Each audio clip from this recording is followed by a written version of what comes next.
ისე მოგესალმებით. Გთავაზობთ ვიდეოს არხ ასტრალიონიკას ვიდეოს თემით გეოინჟინერიის სიგიჟე.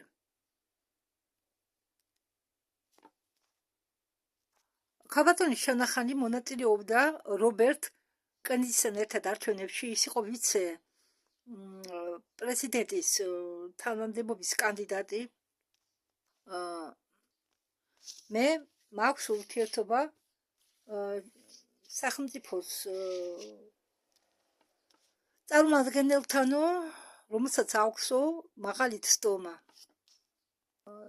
საიდუმლო დოკუმენტებთან, რომელიც 10 წელზე მეტი მუშაობდაო. ის თანამშრომლობდაო თავდაცვის სამინისტროსთან, ენერგეტიკის სამინისტროსთან, თანამშრომლობდა ენერგეტიკის სფეროს წარმომადგენლებთან. ეს პიროვნება ვინც გამოდის ამის სახელი და გვარი არ წერია, მე მას ხედავ პირველად. ხო, მაგრამ ისეთი საინტერესო თემა მე გადავწყვეტე ეს თემა გადამეთარგმნა. ის ამბობს, რომ იმის მიუხედავად, რომ ტრამპმა აკრძალაო დაფინანსება ამ გეოინჟინერიის სფეროში რაც შედის ყველაფრისა, მაინც გრძელდებაო ამ პროგრამის დაფინანსება, ოღონდ ახლა უყვეო მოიგონესო სხვადასხვა დასახელება, სხვადასხვა პროგრამებისაო. დაბაც უკვე სხვა სახელები ქვიაო. ფედერალური გრანტებიო, რადიაციის მართვითო, უпроსტად მაპატიეთ, რადიაციის მართვის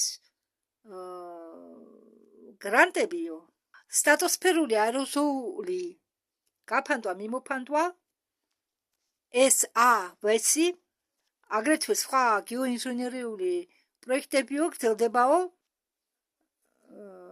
აგრძელებენო ამ გეოსაინჟინრო პროექტების დაფინანსებას, როგორც მეთქე გითხარით. პროგრამები არ შეჩერებულა, როგორც გითხარით, შეცვალეს უბრალოდ მათი სახელწოდება. გეოინჟინერიას ახლა უწოდებენ კლიმატურ ჩარევას. ეს აქვსო დასახელება მზის სხივების მოდიფიკაცია. SA-ვეს კი ეწოდება სტრატოსფერული აეროზოლური ჩარევა. კიდევ გავიმეორებ, სტრატოსფერა, ხო მითით რა? სტრატოსფერული აეროზოლური ჩარევა. და ეს ტერმინები არის არასამეცნიერო, არამედ სტრატეგიული და ეს მოიფიქრეს იმისთვის, რომ სიმართლე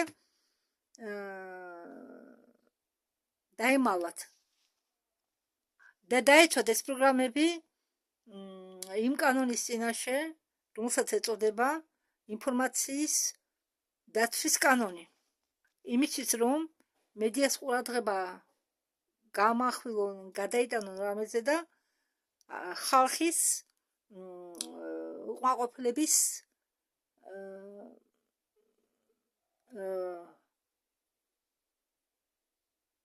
შენელება მოხდეს. ამ კაცს ყავს სტუმარი, ახლა ესაუბრება. ჩემთვის ეს ადამიანი უცნობია, არასდროს არ შემოხვედრია ინტერნეტში ამ ვიდეოებში, რომელსაც მე ვუსმენ ინგლისურენოვანი და გადათარგმნა რუსულ ენაზე ვიდეოებში და მზის ის ამბობს, რომ მზის გამოსხივების შესწავლა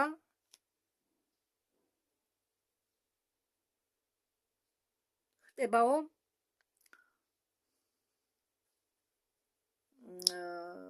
მასკროპის ქვეშ.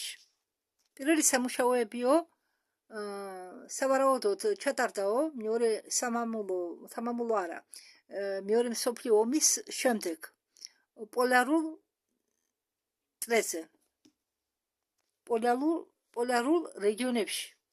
ესე იგი, ტარდებოდაო კიდევ იმ დროს, როდესაც ჩვენ ვიყავითო ბავშვები. ტარდებოდაო მაშინაც, იმ პერიოდში, როდესაც ჩვენ ვიყავითო ბავშვები. იქ სულ ჩადაო ღრუბელი. ჩვენ გვიგონა, რომ პოლარული რეგიონები ყველაზე გამოიყურებოდაო.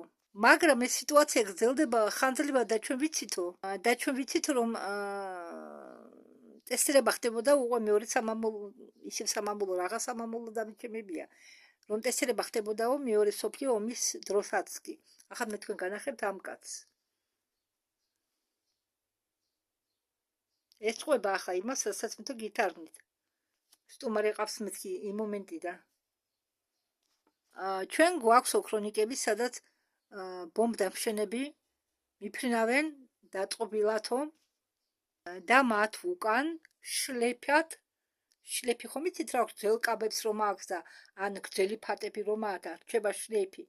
ასეთ შლეფად ზოლებად ზოლები მიყვება ამ ბომბდამშენებს და სხვათა შორის იმის შემდეგ რაც მე ამას ახლა მე ვამბობ ერთი წუთი გადავალ შემწყვიტავ ამ პიროვნების ნათქვამის გადათარგმნას და მე გამახსენდა კი რომ დიდი ხანია ეს მახსოვს ეს გამახსენდა იმის შემდეგ როდესაც გავიგე რომ როდესაც თვითმფრინავი დაფრინავს ცაში სამგზავრო თვითმფრინავი მაგალითად მას შლეფი არ აქვს არანაირი ხაზი არ მოყვება უკან არ უნდა მოყვებოდეს რადგან საწვავი რომელიც იწვევა ის არ ტოვებს შლეიფს ზოლების შლეიფს არ ტოვებს და მე გამახსენდა რა ბავშვობაში მე სანამ ჩემი მშობლები დაშორდებოდა ერთმანეთს უკაცრავად მომწყურდა მე ვთხრობდი ფოჩი მაშინ ჩემი მშობლები არ იყვნენ დაცილებულები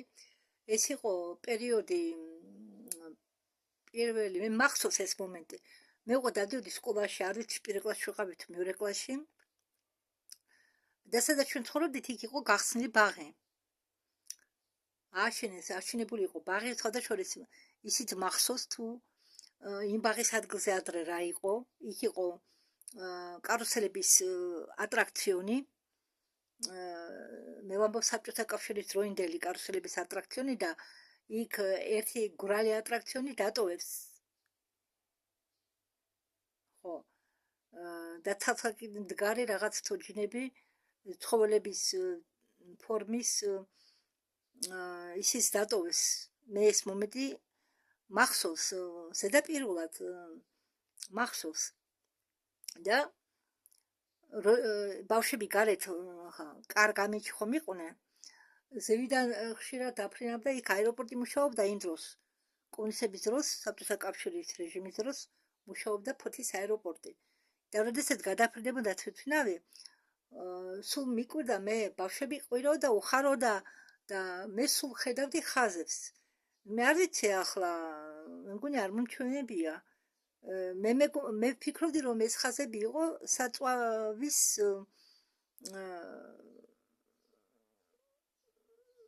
წვის შედეგად გამომდინარე დიახ ზოლები მოყვებოდა და ბევრჯერ მინახავს თვითმფრინავის ზოლები რომ მოყვება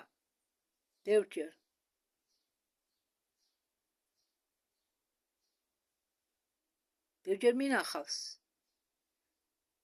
კი ძალიან ბევრჯერ მინახავს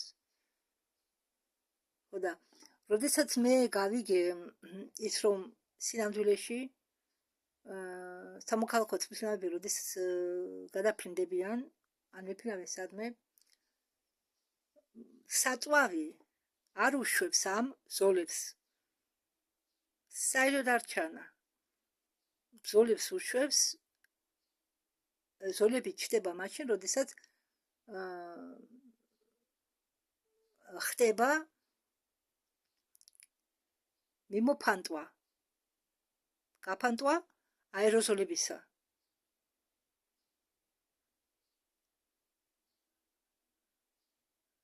და წარმოიდგინეთ როდესაც ჩემი მამა ცოცხალი იყო აფხაზეთში ცხოვრობდა მაგი დაუბრუნდა უბრალოდ აფხაზეთში ის და ჩემი დედენაცალი ხშირად მეუბნებოდნენ რომ იქ ეს არ იზრდება აი ამ ნაწილას მიწის არ იზრდება ეს მაგალითად ბადრიჯანი ან იქ არ იზრდება ლობიო ან იქ არ იზრდება კვახე ხო ისეთ კარგი შემოსავალს ვიხებდითო ბადრიჯანის და ბადრიჯანი არ ხაროსო ახლა ან იგივე ვთქვათ ჭყინტილობიო დაბალი ლობიო შემოსავალი და ამის ახსნა აი ზუსტად ეს არის თქვენ ვისაც გააქვთ სათესი ყანები, ვისაც გააქვთ საბოსნე მიწები, ვინც ღიაცის ქვეშ ამზადებთ, თესავთ, მოყავთ, ბოსნეულობა, რაღაცები. ალბათ თქვენც იგივე გემართებათ ხოლმე. ხედავთ რომ ერთ ადგილას მაგალითად რაღაც ბოსნეული ხარობდა კარგად, შემდეგ უცვეთ, რაც დრო გადის, ის ბოსნეული არ ხარობს ისე კარგად და კიდევ რაღაც ცოტა ხანში საერთოდ არ იზრდება, საერთოდ არ იძლევა ნაყოფს. ამასია. აი ეს არის ამის მიზეზი. არეზოლური გაფანტვა ხდება საქართველოშიც დიდი ხანია. და მიწების გამოფიტვა მარტო მიწის დამუშავებისგან კი არ ხდება და მარტო იმ ნივთიერების შეტანის გამო კი არ ხდება, პესტიციდების ან კიდევ შესაწამლი მაგალითად ციტრუსების, თხილის, ხომ არის პრეპარატები. არამედ კიდევ ამას დამატებით, მხოლოდ აქ არ არის მიზეზი ყველაფრისა. ამასთან ერთად ხდება ზევიდან აეროზოლების გაფანტვა. ფაქტიურად ჩვენ გვწამლავენ ორივე მხრიდან, ზევიდანაც, ხაერიდან და მიწიდანაც. და ვიდეოს თავში, ვისაც მიყავდა ახლა ეს ყვება უცხო ენაზე, ინგლისურ ენაზე, რამე რომ გითხარით სტუმარი ყავს მეთქი, ამ სტუმრის ნათქვამს გითარგმნით ახლა მე ისევ სტუმრის ნათქვამს და ეს სტუმარი ამბობს და უცებო თვითნავი თითქოს და გადაკეტავსო, აი როგორც აირს გადაკეტავს კაცი და წყდება ალი, აი ესე შეწყდებაო ის ხაზები, რომელიც ხონდაო გამოშვებული, მაგრამ ამავე დროს თვითმფრინავი ხომ არ ვარდებაო, ესე იგი ძრავას პრობლემები არ აქვს, არანაირი პრობლემები, ხო? ხო, ესე იგი მას უნდა თქვას, რომ ეს იყო ჩართული აეროზოლი. აეროზოლს აფრქვევდავის ვინც იქიშდა და შემდეგ როდესაც ეს აეროზოლის ხაზი წყდება, ამ მომენტში ის გადაკეტილი აქვს. ესე იგი ძრავას კი არანაირი პრობლემა არ აქვს, რადგან თვითმფრინავი არ ვარდება. და ის ამბობს, რომ ჩვენ არ ვიცით რა იყო, რა ხდებოდა მეორე სამამულო ომის ბოლოსკენ, მაგრამ მათ ეს გაუშვეცო და ტესტირება ჩაუტარესო. ახლა ისევ გადავედით იმ პიროვნების მოსმენაზე, რომლითაც დაიწყო ვიდეო, რომელმაც დაიწყო პროფესორად ვიდეო. ის გამოდის დარბაზში და არის მგონი ლექცია აქვს თუ ბრიფინგია, უყვება ვინც უსმენს, ვიღაცა უსმენს, ვიღაცები უსმენენ, მგონი დარბაზშია ეს პიროვნება ვინც ყვება, სტუმარი წავიდა. და ეს ამბობს, რომ ახლაო ამ პროგრამას ქვიაო სტრატოსფერული აეროზული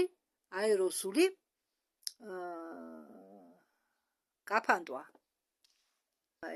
რას აფრქვევენ ისინი სტრატოსფეროში? ისმევა კითხვა. მაღალ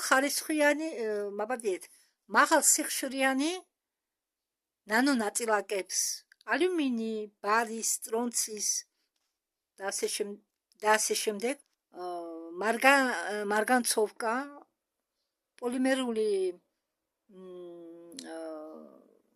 ქსოვილები. ჩვენ ახლა ვისაუბრებთო იმაზე, თუ როგორი მოქმედება აქვს ამ ნანონაწილაკებს ჩვენ ორგანიზმზე. ახლა მე გაჩვენებ თქვენ ერთ პიროვნებას, უпроსტად ის კაცი განახებთ.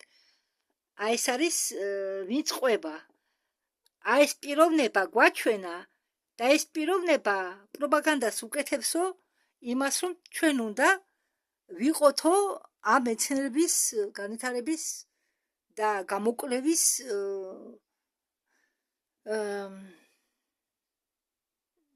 უნდა ვიკვლევდეთო რა ამ მეცნიერებას. სტრატოსფეროში, ტროპოსფეროში და ის იყო სტივენ კოლბერის მომხრე და ასე ვთქვათ ფანატიკოსი, სანამ ეს კაცი, ეს მოლბერი იყო სახ გონებაზე და შეეძლო ხუმრობა და ის ამბობდაო, რომ ატმოსფეროში უნდა ვარსქიოთო გოგირდის ჟავა. დიახ, გოგირდის ჟავა. 20 კილომეტრი და ამდაგვარად ჩვენ შეგვიძლიათო შევაჩეროთ დედამიწის გაცხელება.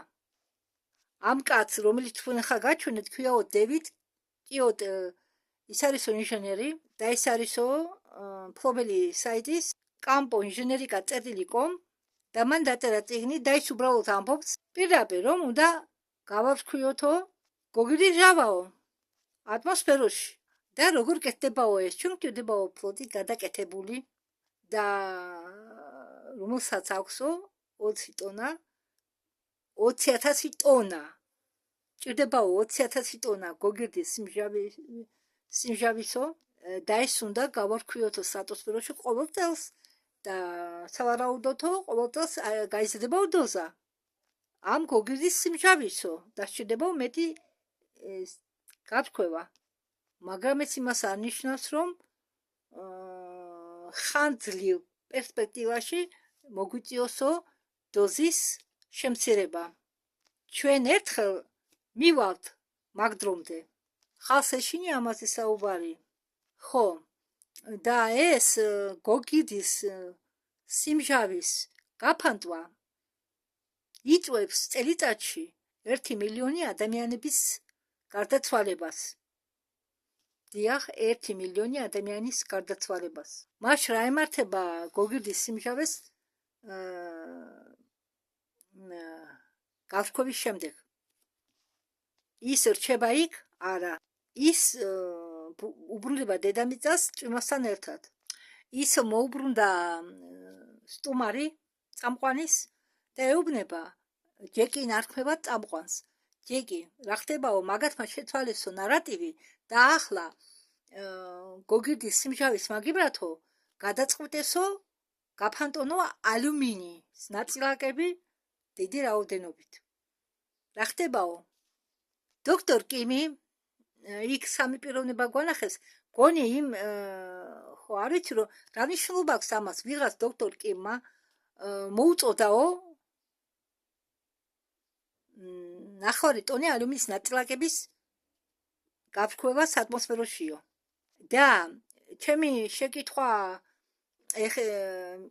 მიმართულიაო ამ დოქტორ კიმის მიმართო, ჩაატარეთ თუ არაო თქვენ ტოქსიკოლოგიური ანალიზები ადამიანებზეო, ან რამეზეო? მისი პასუხი იყო არა. თუ რამე მოხდა ხვალ, ცუდი, ჩვენ ამას ვერ გავიგებთ.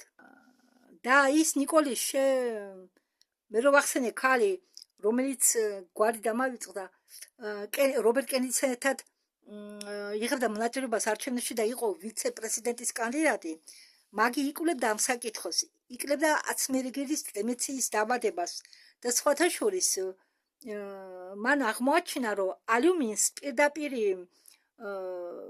ესე იგი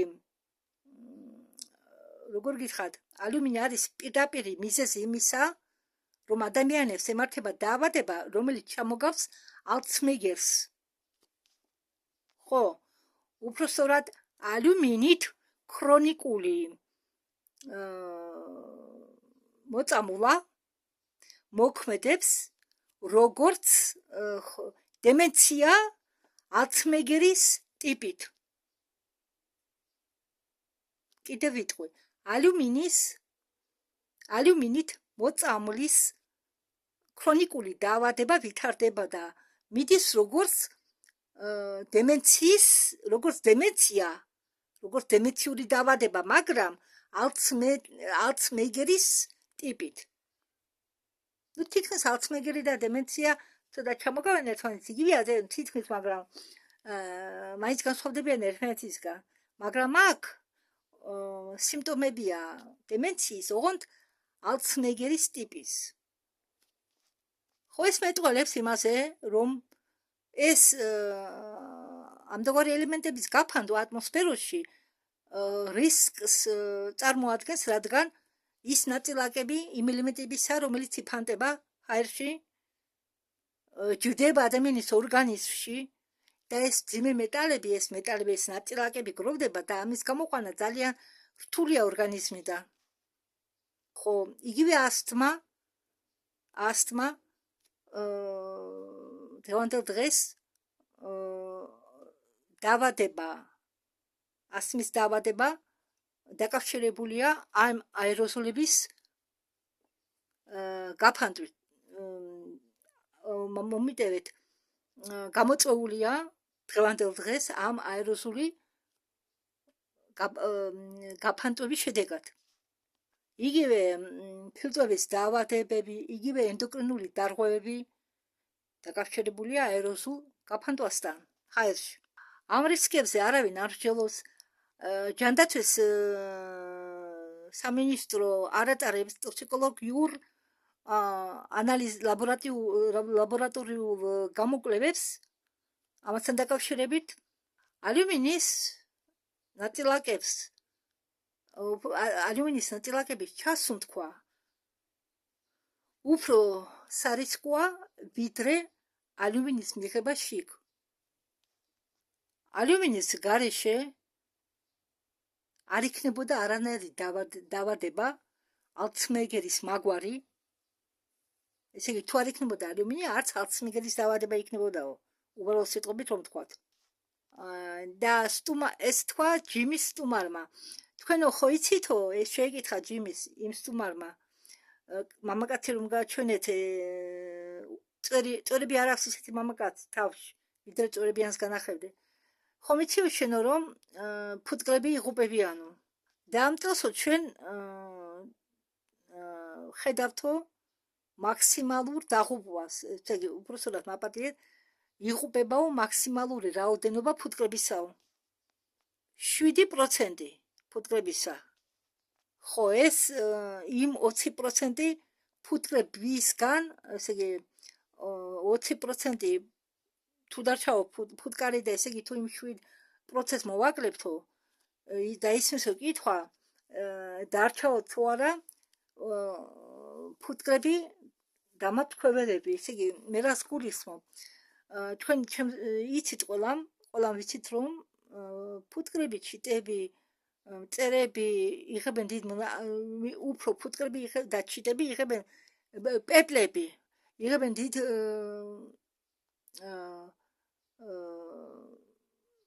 მაპატიეთ, ახლა დავიბენე, თამაშობენ დიდ როლს სცენარების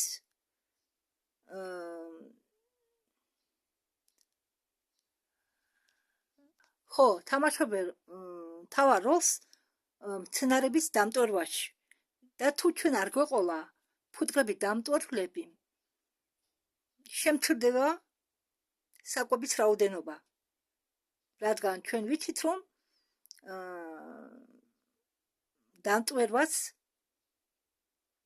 დამტვერვა დიდ როლს ასრულებს იმისთვის, რომ ჩვენ მივიღოთ ბოსნეული, ხილი და ასე შემდეგ. ის რომ არ იმტვერებოდეს, რომ დამტვერვა არ ხდებოდეს, ჩვენ საკვები არ გვექნებოდა. ცარიელი ტოტი გაიზრდებოდა და всё. და არისო კავშირი ამ ფუტკრების სიკვდილთან და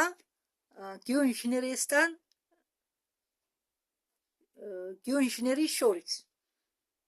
პირდაპირი კავშირი აქვს გეოინჟინერიას, პირდაპირი კავშირი აქვს ფუტკრების დაღუპვასთან. რადა იმ მოწამლული ჰაერით ხომ ფუტკრები სუნთქავენ ერთი და რო ცვივა ფუტკრების ორგანიზმში ხო შედის და ისინი იღუპებიან. წვიმის წყალში იმდენი ალუმინია, რომ ის გახდა ჰიპერტოქსიური. ალუმინი ცვლის მიწის ტუტე რეაქციას. ბუნებაში ბიოლოგიური მისაწვდომი ალუმინის სულთა სახით არ არსებობს. ის ყოველთვის არის შენაერთებში. ხო, და რატო ფანტავენ? ზოგი ნაწილაკები აჩერებს მზის სხივების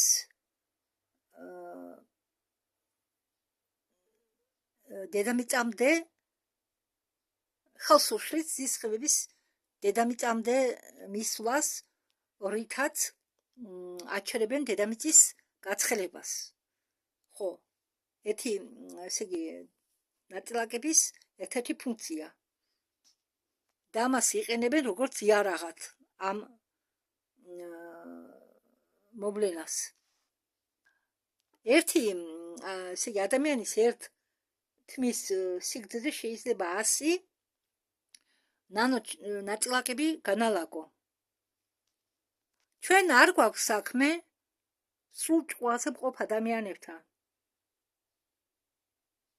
რადგან ჩვენ ვანადგურებთ ყველაფერს, ჩვენ ვაფეთქებთ ჭურვებს, მათ შორის ატომურ ჭურვებს. ატომურ ჭურვის ცდებს რომ ატარებს ადამიანი, იგი არის სრულ ჭყვაზე და საკურველი არა, ამბობს ეს კაცი. ამან ყველაფერმა დააბიძურა მთელი მიწა. მოდით მე ამას შევჩერდები, რადგან აქ ისეთი ტერმინებით ახლა მთავარი გითხარით, რომ იცოდე თუ რა ხდება, როდესაც ზევი დაიხედებთ და ზოლებს ნახავთ, მიხვდებით, რომ ჩვენ რაღაცას გვაყრიან თავზე.